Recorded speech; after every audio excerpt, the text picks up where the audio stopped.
kita mulai aja langsung ya, nggak banyak sih sebenarnya slide-nya. Kelihatannya 51 tapi sebenarnya cuman 8 kali. Nah, jadi mulai dari definisi dulu. Nah, jadi SIG itu sebenarnya banyak sih, banyak pengertiannya. Teman-teman bebas mau nyari ngikut di Bentar. Nah, teman-teman bebas mau nyari, karena kalau misalkan nyari definisi SIG secara luas di Google misalkan ya, Geographic Information System itu definisinya banyak banget gitu. Setiap peneliti, setiap ilmuwan, setiap praktisi, setiap lembaga itu memberikan informasi yang definisi yang berbeda-beda dan semuanya benar gitu karena mereka punya dasar masing-masing. Jadi kalau bisa dirangkum, intinya sistem informasi geografis itu adalah suatu komponen yang terdiri dari perangkat keras atau hardware, perangkat lunak, data geografis atau spasial, dan sumber manusia yang bekerja bersama-sama efektif untuk memasukkan, menyimpan, memperbaiki, memperbaharui, mengelola, memanipulasi, mengintegrasikan, menganalisa, dan menampilkan data dalam suatu informasi berbasis geografis atau berbasis lokasi. Nah, dari pengertian ini ada dibagi dua ya. Kalau misalkan kita baca itu ada komponen yang menggerakkan sistem informasi geografis ini, ada komponen yang bisa dilakukan dalam sistem informasi geografis ini. Yang pertama kita highlight adalah perangkat keras, perangkat lunak, data geografis, dan sumber daya manusia. Itu adalah 4 hal yang mutlak ada kalau kita akan menganalisis sesuatu berdasarkan geografis atau spasial. Nah, lebih di-highlight lagi, yaitu perangkat lunak dan data geografis yang akan kita bahas sekarang.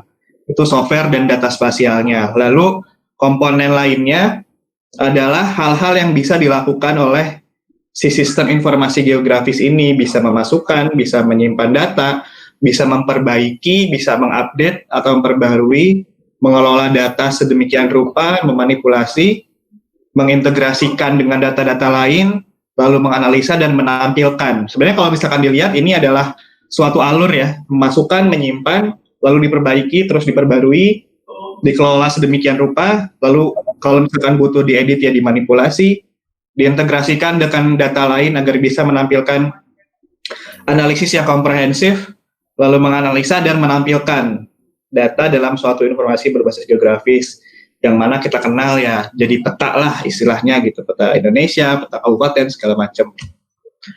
Nah, jelas sampai sini kedengeran kan suaranya? Jelas. Oke. Nah, masuk ke komponen tadi ya, yang kita highlight. Yang pertama itu ada yang perangkat lunak. Nah, perangkat lunak di dalam GIS ini ada banyak macamnya. Mau dari yang gratis, yang murah, yang mahal banget juga ada. Tapi yang common sebenarnya banyak sih. Kalau dimasukin satu-satu juga saya nggak hafal nih semuanya ada berapa di dunia ini yang punya platform GIS sendiri gitu. Cuman yang common kita pakai adalah ArcMap yang biasa dipakai di kehutanan. Lalu sekarang ArcMap mengeluarkan versi barunya itu ArcGIS Pro. Lalu ada QGIS yang open source gratis. Lalu ada yang baru GVSIG.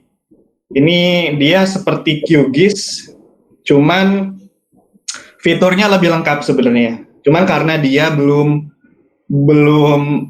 seterkenal QGIS, jadi masih si developernya ini masih mikir gimana caranya buat promosiin GVSIG ini sebagai salah satu platform GIS yang bisa menggantikan ArcMap dan QGIS. Karena kalau misalkan nanti teman-teman baca di GVSIG ini, dia mulai dari aplikasi di desktop, di laptop bisa, lalu di mobile untuk survei bisa, lalu dia punya platform dashboardnya sendiri, jadi di internetnya pun bisa. Jadi kalau misalkan, saya belum pernah nyoba sih sebenarnya, cuman arahnya sih nanti dia bakal integrasi platform ya. Jadi kalau misalkan pakai GVSIG ini, ke lapangan ngambil data pakai HP, nanti datanya masuk ke desktop, nanti di desktop diolah segala macam, ditampilkan ke dashboard atau web map sendiri. Itu pakai GVSIG. Cuman mungkin karena dia baru, jadi belum banyak yang mereview gimana sih si GVSIG ini bekerja, sama alurnya kayak gimana. Cuman udah banyak video-video YouTube yang ngebahas GVC gini. Lalu Supermap ini datang dengan berbagai macam fitur seperti ArcMap. Dia berbayar. Nah, kalau GVC tadi juga gratis kayak QGIS. Si Supermap ini berbayar dia. Fiturnya mirip-mirip sama ArcMap lah. Kurang lebihnya sama, dashboardnya sama, segala macamnya sama. Nah, itu nanti tinggal banding-bandingan harga sih sebenarnya. Nah, Supermap sekarang lagi banyak promosi tentang dashboardnya mereka tentang COVID di beberapa lembaga. Cuman memang belum terkenal ArcMap ya, karena S3 ini kalau misalkan kita bilang tuh kayak dibilang memonopoli pasar juga nggak bisa sih. Cuman dia big boss-nya lah gitu, kayak segala macam. Karena kan awalnya ArcMap ini adalah S3 kan, S3 yang membuat ArcMap. S3 ini kayak Environmental System Research Institution kalau nggak salah. Jadi dia kayak sebagai lembaga penelitian lingkungan membuat satu alat yang namanya ArcMap gitu. Jadi si S3 ini masih merajai lah untuk sekarang. Tapi kalau misalkan nanti teman-teman masuk ke dunia pekerjaan di bidang-bidang tertentu yang memang mereka mengutamakan ilmu pengetahuan dibanding komersialitas, dia akan menggunakan QGIS karena menurut dia buat apa sih bayar semahal itu untuk melakukan analisis yang bisa dilakukan oleh QGIS yang sebenarnya kalau misalkan dibilang lebih scientific QGIS ya dibandingkan ArcMap ini gitu. Itu nanti analisis lain lah. Lalu selanjutnya AutoCAD. Mungkin kalau teman-teman ngobrol sama orang-orang sipil tuh taunya AutoCAD untuk menggambar bangunan dan lain-lain. Cuman ternyata saya juga baru tahu setahun ke belakang kalau AutoCAD ini sebenarnya bisa juga dipakai untuk software pemetaan. Dia bisa nge-layout, bisa masukin SHP lah intinya, bisa masukin, kalau raster nggak tahu ya, cuman dia bisa masukkan SHP. Terus AutoCAD ini digunakan oleh kebanyakan orang yang pekerjaannya di bidang konstruksi atau sipil, tapi juga memikirkan tentang spasial gitu. Kayak misalkan bangunan ini ketika disimpan di pinggir sungai dengan kemiringan segini, apakah cocok, apakah akan mempengaruhi bantaran sungai, kali, atau gimana segala macam. Nah itu yang dipakai analisis di AutoCAD. Cuman saya belum pernah pakai karena pusing aja gitu AutoCAD. Udah ribet lah isinya gitu. Oke. Selanjutnya, nah ngomongin tadi kan tentang dua komponen dari SIG yang kita highlight akan kita bahas sore hari ini, itu perangkat lunak atau software sama data geografis. Setelah perangkat lunak masuk ke data geografis atau data spasial. Pada intinya nanti ketika teman-teman masuk ke bidang spasial atau GIS, itu akan dihadapkan dengan dua data. Yang pertama adalah data vektor, atau yang sering kita kenal formatnya SHP ya. Kalau nanti minta SHP-nya dong, minta SHP ini dong, SHP ini tuh berarti dia merujuknya ke data vektor. Lalu ada data raster, yang sering kita pakai itu formatnya .tif atau geotif. TIFF-nya bisa F-nya 1 atau F-nya 2, ada .ecw dan banyak lah. Nah, perbedaan yang paling mendasar itu memang dari jenis datanya. Data vektor ini dia jenis data spasial yang menampilkan informasi dalam bentuk titik, garis, dan poligon. Point, line, atau poligon. Jadi single datanya koordinat, nanti kita bahas. Nah, yang kedua adalah data raster. Dia jenis data yang merepresentasikan informasi spasial ke dalam bentuk sel, grid, atau pixel. Jadi si pixel ini punya ukuran. Misalkan ukuran pixelnya 5 cm, berarti adalah dia 5 kali 5 cm. Tidak mungkin pixel ini bentuknya persegi panjang atau jajar genjang atau lengayang, nggak mungkin. Karena dia bentuknya kotak ya, kubus lagi, persegi. Oke, lanjut. Nah, ini gambaran secara umum data vektor itu bagaimana. Jadi ada poin terdiri dari satu titik koordinat. Jadi dalam satu entitas titik ini dia pasti memuat informasi dua sumbu ya, X dan Y. Jadi semua benda di atas bumi ini dia pasti memuat koordinat dan dia unik. Jadi berdiri sendiri kayak sidik jari lah. Setiap benda tuh pasti punya koordinat yang berbeda-beda. Jadi mouse teman-teman atau handphone teman-teman di atas meja sekarang atau pintu atau apa segala macam, dia punya titik koordinat yang berbeda-beda tergantung dari mana kita melihatnya. Nah, terus ada line, garis, kayak yang di SD pernah diajarin, garis adalah satu titik yang dua atau lebih titik yang dihubungkan menjadi satu bentuk garis. Dia terdiri dari 3, sebenarnya tergantung sudutnya. Kalau misalkan dia ada satu sudut kayak gini, berarti dia memiliki 3 informasi koordinat, jadi X1, Y1 sampai X3 sama Y3. Lalu yang terakhir adalah poligon. Dia gimana ya bahasanya ya? Jenis data jenis dari data vektor yang memiliki area di dalamnya. Kan kalau garis dia nggak punya area, kan dia cuma berbentuk garis. Nah, kalau poligon ini, kalau misalkan dilihat, dia kan terdiri dari 4 koordinat ya. Jadi ngebentuk area. Nah, koordinat kelimanya itu adalah sama dengan koordinat ke-1. Jadi nah itu makanya kalau misalkan koordinat kelimanya kalau misalkan dia cuma koordinatnya X1 sampai X4 aja, dia nggak akan membentuk area. Kecuali ya ada X5-nya baru dia ngebentuk satu area. Bisa jadi kalau misalkan cuma X1 sampai X4, dia cuma ngebentuk garis aja, ngebentuk melengkung gitu. Bukan ngebentuk area. Seperti itu. Nah, kelebihannya dari data vektor ini, dia sangat presisi karena satuan terkecilnya koordinat ya. Koordinat itu nggak terpengaruh sama skala berapa dan lain-lain. Dia ya berdiri sendiri gitu. Makanya dia sangat presisi sekali untuk data vektor ini. Tapi minusnya, dia kurang baik dalam menampilkan data yang membutuhkan informasi secara gradual atau kontinu.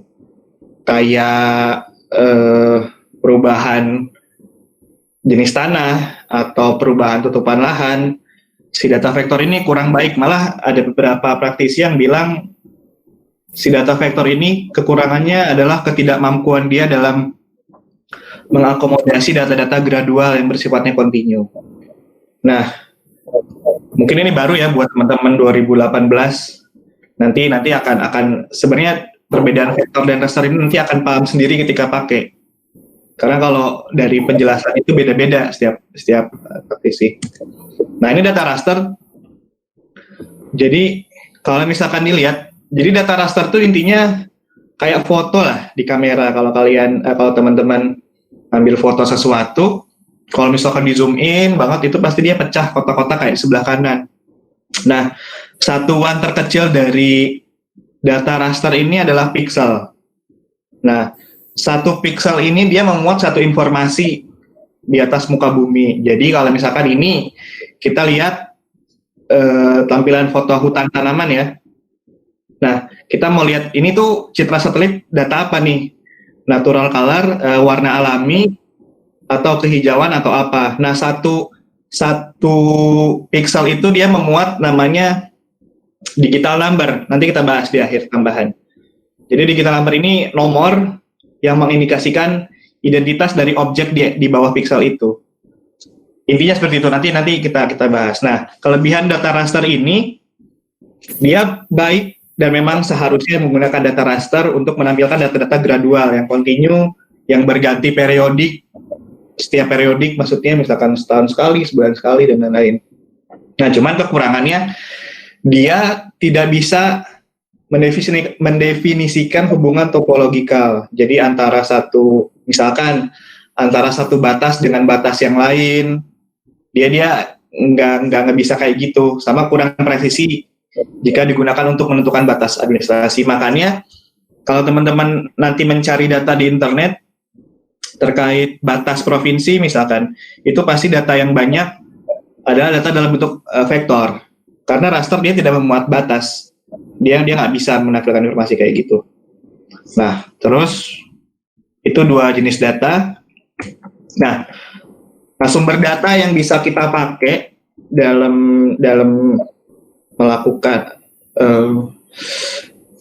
di bidang spasial itu ada beberapa yang biasanya dipakai ya. Itu ada dari peta analog. Jadi peta analog itu peta jadi aja, mau dia peta kontur, mau dia peta tutupan lahan, mau peta apalagi sih? RT RW dan lain-lain, itu bisa dipakai untuk mengambil sumber data. Metodenya nanti adalah georeferencing atau digitasi manual atau digitasi manual.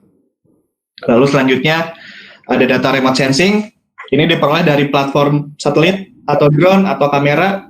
Jadi zaman dulu sebelum adanya drone, sebelum satelit teknologinya gratis ya, sekarang data-data satelit, itu teman-teman di kehutanan dalam memetakan hutan itu naik helikopter, foto pakai kamera DSLR atau kamera apalah zaman dulu, difoto satu-satu, nanti ketika sampai di darat fotonya dicetak, nah itu baru mereka jahit, istilahnya disatuin satu-satu manual. Jadi mereka ngelihat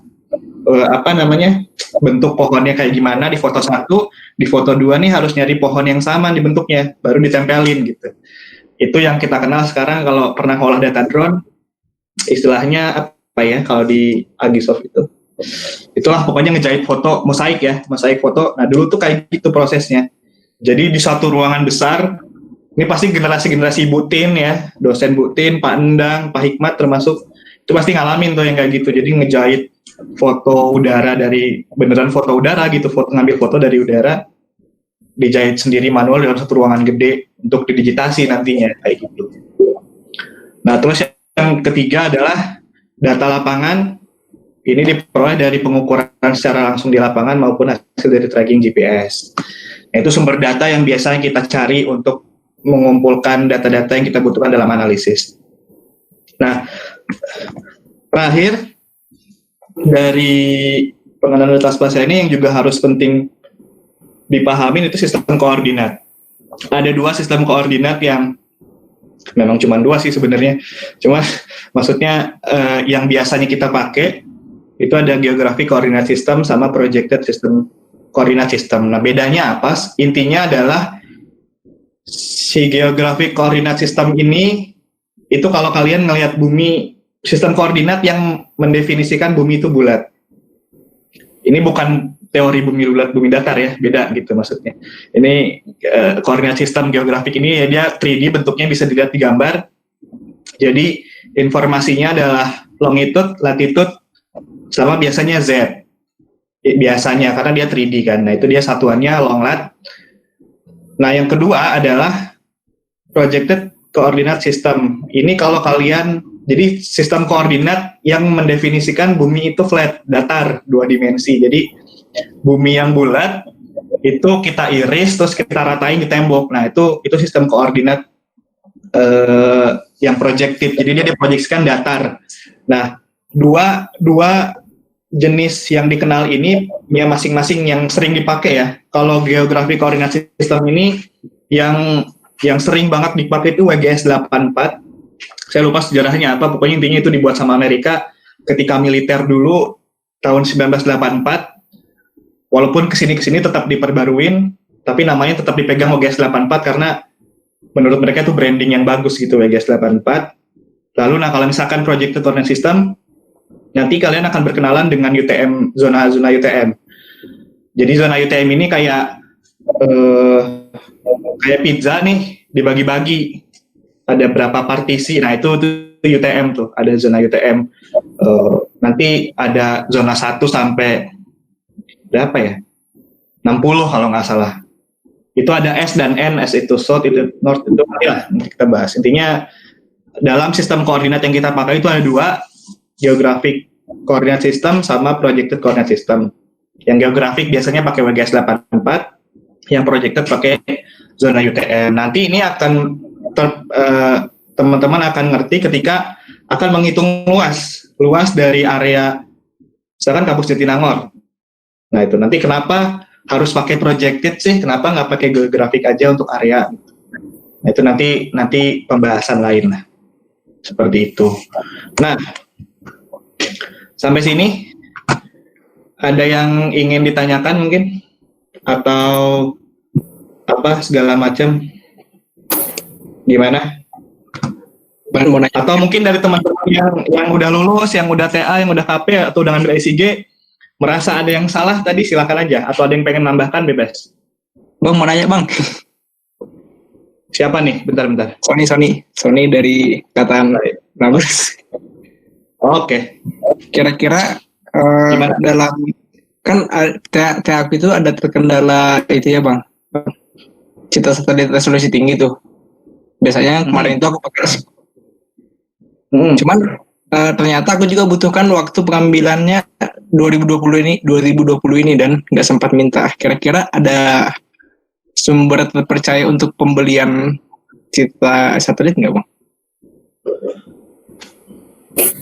Maksudnya mau nyari sumber citra satelit nih? Iya, tapi yang berbayar kan? Yang berbayar. Kalau kemarin nyobainnya kemana? Ke 8 atau kemana? Ke 8. Lama ya? Iya lama. Sebenarnya ada sih lembaga-lembaga yang menjual citra satelit. Di Google sebenarnya juga banyak. Kalau misalkan citra satelit jual citra spot tahun berapa gitu. Nah itu pasti mereka ada yang menjual gitu. Cuman kalau yang terpercaya, nggak tahu juga sih, soalnya belum pernah beli citra satelit gitu. Biasanya kalau nggak dari 8 itu dari dosen. Atau ya nggak pernah, intinya beli itu tahu cuman belum pernah. Harganya pun kayaknya beda-beda ya, setiap dolar naik atau turun itu beda-beda tuh harganya tuh, nggak tahu juga. Cuman kalau misalkan memang mau ntar dicariin kontaknya gitu. Kalau kenalan mah banyak gitu, cuman ya nggak tahu, cuman dia produknya kayak gimana kan belum pernah nyoba gitu, belum pernah nyoba beli. Ya, hitungannya per apa ya, per 100 hektar kalau nggak salah. Jadi nggak kecil gitu. Kita cuma beli 1 hektar doang, paling cuma berapa gitu resolusi tinggi. Kenapa nggak pakai drone aja kalau resolusi tinggi? Soalnya itunya bang, udah punya 2019, cuman yang 2020 ini kan butuh juga untuk nirnya bang, nirnya sih. Oh oke. Butuh resolusi berapa? Sama aja sih, yang sama spot 1,5 meter itu. Oke, ntar deh ditanyain kalau misalkan emang ini, kita PC-PC-an aja. Oh ya, kasih bang. Sip, ada lagi yang ditanyain? Buat 18 nih, pasti bingung.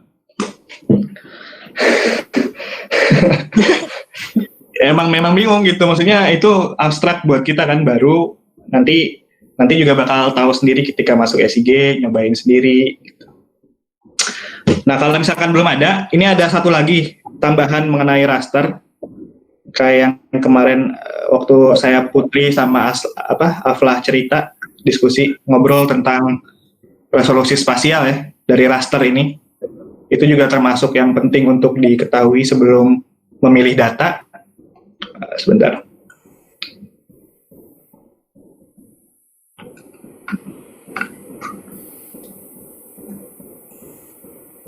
Kelihatan kan? Belum kak. Belum di share screen, sorry. Ya Allah. Dimaafin dong. Mohon maaf, Luis. Saya siap salah. Galak.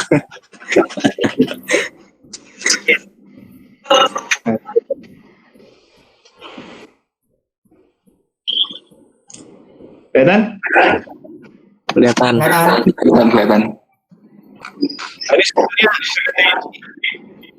remote sensing secara umum ya. Jadi apa itu remote sensing? Cuman kalau masuk ke sini masih terlalu jauh.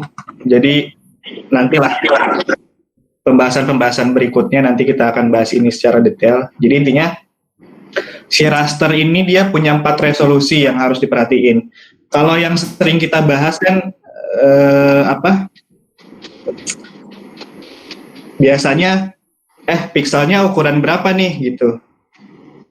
Ukuran 5 cm lah drone, atau misalkan 1 cm lebih bagus dong dibandingkan misalkan dari Sentinel 10 meter. Nah itu kita lagi ngomongin spatial resolution. Jadi karena tadi di gambar sebelumnya satuan terkecil dari raster itu adalah digital number atau pixel ya, pixel.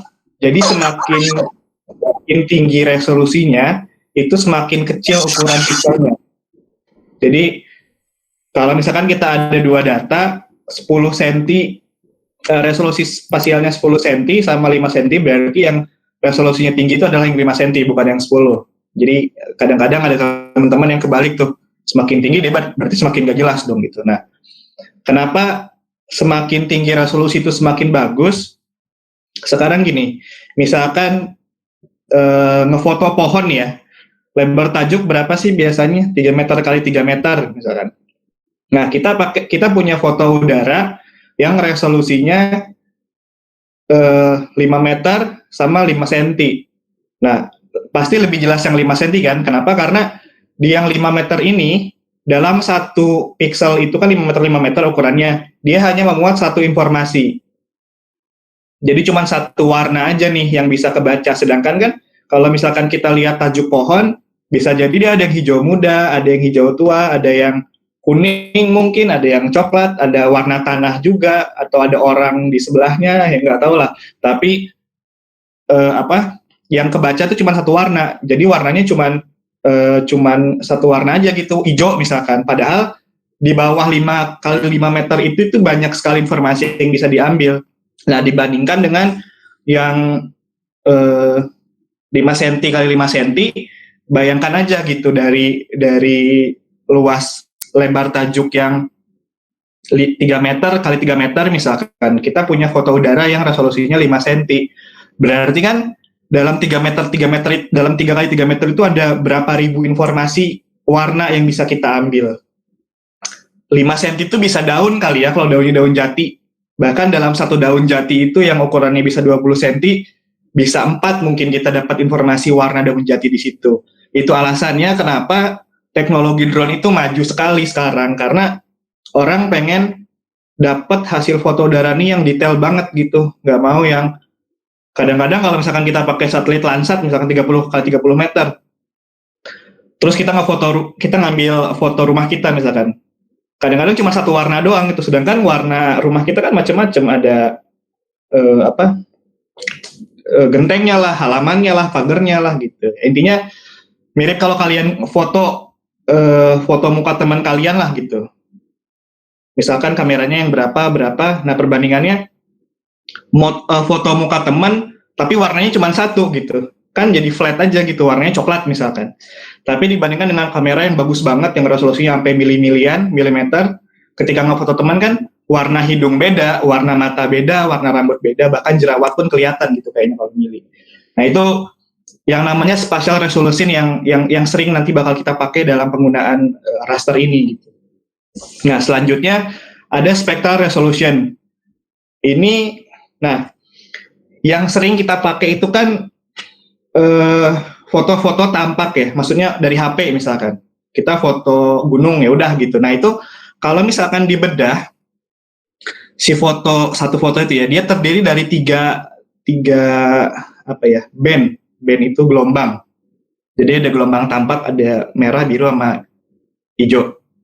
Nah, si foto gunung tadi, kalau misalkan kita bedah metadatanya, dia punya 3 informasi. Punya panjang gelombang biru, hijau, sama merah.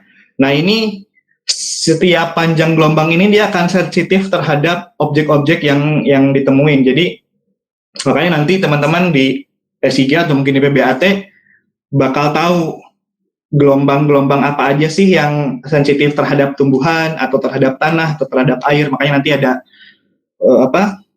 kombinasi band dan lain-lain gitu. Tapi ini yang RGB dulu ya, yang tampak, gelombang tampak, karena selain 3 ini tuh nggak tampak, kayak infrared, near infrared, short wave infrared dan lain-lain. Nah, nanti misalkan foto gunung nih dibedah jadi 3 band. Nanti di gunung itu band hijaunya pasti lebih tinggi daripada band biru. Karena yang kita lihat kan warna hijaunya lebih dominan kan, karena warna birunya nggak dominan gitu. Nah, itu contohnya. Misalkan kita foto gunung, di sebelahnya laut. Ketika di laut nanti si band nilai dari band biru ini pasti dia lebih tinggi daripada band hijau, karena warna yang terlihat sama kita warna biru. Nah, itu sekilas. Jadi spectral resolution itu menggambarkan sensitivitas dia terhadap berbagai objek di permukaan bumi. Nah, semakin banyak spectral resolution yang dimiliki oleh satu platform, dia akan semakin bisa menjelaskan berbagai macam objek di muka bumi. Kalau spatial resolution kan penglihatan ya, makanya di sini dia bilang fine or high resolution image, small objects can be detected. Jadi semakin tinggi, itu semakin kelihatan nih bedanya objeknya apa. Nah, kalau spectral resolution ini dia nggak mengandalkan penglihatan, tapi mendeteksi objek melalui si panjang gelombang ini. Ini kan misalkan dari vegetasi nih. Ini band apa nih yang kelihatan? Dengan panjang gelombang segini, berarti kita cari tuh di satelit band apa. Nantilah. Nah, itu spectral resolution yang kedua. Nah, yang ketiga, radiometric resolution. Ini sensor dari si satelit itu ya, atau si drone ini. Teman-teman mungkin sering lihat ada foto yang 2 bit image atau 8 bit di kamera ya, atau 16 bit atau 32 atau 64, 128, 256 dan seterusnya. Itu kan 2 bit berarti 2 pangkat 2. 8 bit adalah 8 pangkat 2, ya nggak sih? Ya pokoknya pangkat 2 lah intinya. Nah, 2 bit image ini berarti kan dia 2 pangkat 2. 2 pangkat 2 berapa? 4 ya? 2 kali 2, ya 4. Nah, berarti si satelit ini, dia cuma bisa membaca 4 warna. Jadi 4 perbedaan warna lah di dalam di atas muka bumi ini. Nah, dibandingkan dengan 128 bit misalkan, itu berarti si satelit ini bisa mendeteksi ribuan warna gitu dibanding 2 bit ini. 2 bit itu cuma 4, 128 bit berapa kali gitu. Jadi kalau misalkan dibanding ini kan kelihatan di gambar 2 bit sama 8 bit, lebih jelas yang 8 bit kan, karena dia lebih bisa mengenali lebih banyak daripada si 2 bit ini. Makanya spesifikasi satelit yang kita pakai juga kita harus tahu nih berapa bit. Karena nanti pasti bisa jadi timbul pertanyaan gitu, kenapa nggak detail segala macam. Nah, jadi itu adalah radiometric resolution. Nah, sekarang terakhir adalah temporal resolution. Ini berkaitan dengan waktu. Jadi kalau teman-teman yang udah pernah ngambil citra satelit dari Landsat ya, dari USGS, itu dia nggak setiap hari ada biasanya ya. Jadi temporal resolution ini adalah waktu di mana satelit itu ada di atas, misalkan rumah kita lah taruh, atau di atas kampus Jatinangor. Nah, kan satelit itu muter ya, dia mengelilingi bumi. Nah, waktu dia untuk datang lagi ke titik yang sama tuh berapa hari gitu. Nah, itu namanya temporal resolution. Jadi temporal resolution ini berkaitan dengan waktu. Bisa jadi adalah sudutnya, karena kan dia bisa jadi ketika ada di atas kampus Jatinangor hari ini nih, dia fotonya tegak lurus, tapi 15 hari kemudian dia datangnya 45 derajat gitu, tapi memfoto objek yang sama. Nah, itu adalah temporal resolution.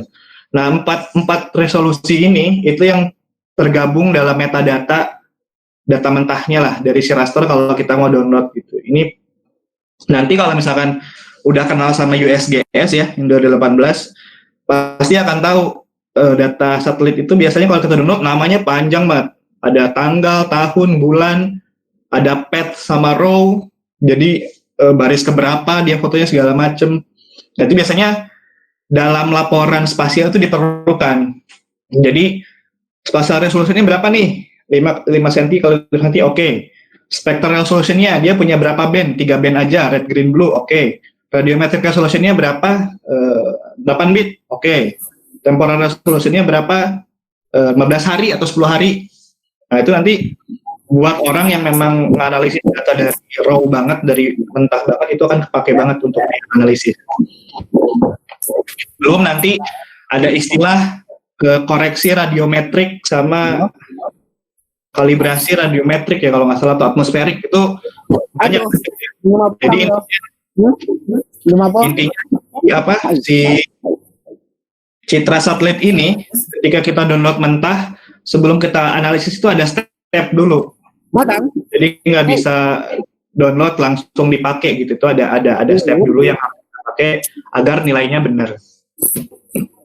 Nah, karena kan sebenarnya gini. Nah, ini ketika satelit ada di atas muka bumi kan dia memanfaatkan sinar matahari ya untuk menangkap nilai. Ketika sinar datang terus dipantulkan, nanti di tengah-tengah ini tuh dia ada gangguan-gangguan elektromagnetik ya, kayak misalkan sinyal handphone, sinyal dari tower-tower provider Telkomsel lah katakan, atau Indosat, Atau itu suara siapa sih? Ada suara. Jadi tadi ya kehalang sama sinyal HP lah atau awan tipis lah, haze cloud, terus segala macam. Jadi nilai yang diterima sama si satelit ini bisa jadi beda dengan nilai asli yang di bawah karena terhalang ini. Nah, koreksi radiometrik sama kalibrasi radiometrik ini digunakan untuk menghilangkan gangguan-gangguan ini sehingga nilai yang ditangkap satelit ini tuh bisa dibilang sesuai lah dengan apa ada yang di bumi gitu. Nah itu penting, makanya dalam nanti koreksi radiometrik, kalibrasi radiometrik atau atmosferik itu banyak melibatkan metadata kayak sudut matahari, intensitas cahaya dan lain-lain lah. Itu dipakai karena dia harus tahu nih mengkoreksi si nilai yang diterima satelit ini benar atau enggak. Gitu. Itu untuk ini ya gambaran kalibrasi. Nah, terus terakhir ini yang bilang tadi satuan terkecil dari data raster itu adalah pixel. Nah, setiap pixel itu dia punya digital number. Jadi kalau misalkan kalian foto nih teman kalian mukanya misalkan hidung Aflah nih nilainya bisa beda nih sama matanya Aflah gitu. Karena kan semakin tinggi resolusinya berarti nilainya pun beda gitu. Nah, ini kan ngeliatin 0 sampai 255. 0 sampai 255 ini itu nilai warna dari hitam ke putih atau putih ke hitam gitu, lupa. Jadi nilai maksimal warna itu dari 0 sampai 255. Ini untuk yang berapa bit ya? 256 ya? Lupa nih. Itulah pokoknya. 256 akarnya berapa sih? Ya itulah. Nah, ini kan kelihatan nih ada nilai 221, 0, 17, 68, 136, 170, 238. Nah, ini kalau misalkan kita terjemahkan ke dalam nilai warna, ini beda-beda nih. 0 ini bisa kan hitam, 221 mendekati putih, 68 tengah-tengah merah misalkan. Itu untuk yang warna. Nah, misalkan sekarang data ketinggian ya, elevasi atau DEM atau DTM segala macam lah. Itu sebenarnya itu kan termasuk data raster. Kalau misalkan kita zoom lagi sampai kecil banget, dia kan seperti ini tampilannya. Nah, nilainya apa? Kalau misalkan datanya adalah data DEM, si 221 ini itu lebih tinggi daripada 0. 17 ini lebih tinggi daripada 0, tapi lebih rendah daripada 221. Jadi nilai setiap pixel ini menggambarkan ketinggian. Makanya kan kalau di ArcGIS, nanti di sebelah kiri ketika buka DEM, itu tipe datanya stretch dia. Misalkan di Jatinangor, ketinggiannya DPL-nya kita download dari 50 sampai 100 misalkan. Nah, berarti di dalam raster itu nilai-nilai yang terkandung di dalam setiap pixel itu adalah 50 sampai 100 mendeskripsikan ketinggian. Nah, prinsipnya digital number dan pixel itu kayak gitu. Jadi gambarannya jadi bukan kotak-kotak kosong dia. Jadi sebenarnya punya informasi setiap pixel itu. Nah, itu kenapa dalam operasi analisis overlay misalkan atau raster kalkulator ya, operasi aritmatika dalam GIS itu pasti pakai data raster karena dia punya angka, sementara data vektor itu dia dalam satu kotak gini nih, dalam satu kotak ini ya dia cuma satu data misalkan 20 meter, udah 20 meter doang. Sementara kalau raster dalam kotak yang sama dia bisa dipecah jadi 170, 238, 85. Nah, data vektor bisa kayak gini, tapi ya berarti harus dipecah-pecah kecil. Nah, bayangin kalau misalkan kita punya data drone satu kampus Jatinangor yang 5 cm kali 5 cm. Setiap pixelnya punya informasi. Nah, kita pengen bikin vektornya nih. Sebanyak apa yang harus kita bikin untuk bikin data vektor biar jumlahnya sama kayak pixel. Kan banyak banget gitu. Nggak mungkin kan. Nah, tapi ya konsekuensinya si data raster ini itu memakan memori yang besar gitu disimpan di laptop kita atau di hard disk. Karena kan dia itu tadi punya informasi setiap kotaknya, sementara data vektor enggak. Data vektor paling se-Indonesia pun administrasi cuma 250 mega lah, kecil. Sementara data raster itu sekampus Jatinangor aja kalau data drone ya, itu bisa sampai 2 giga sendiri.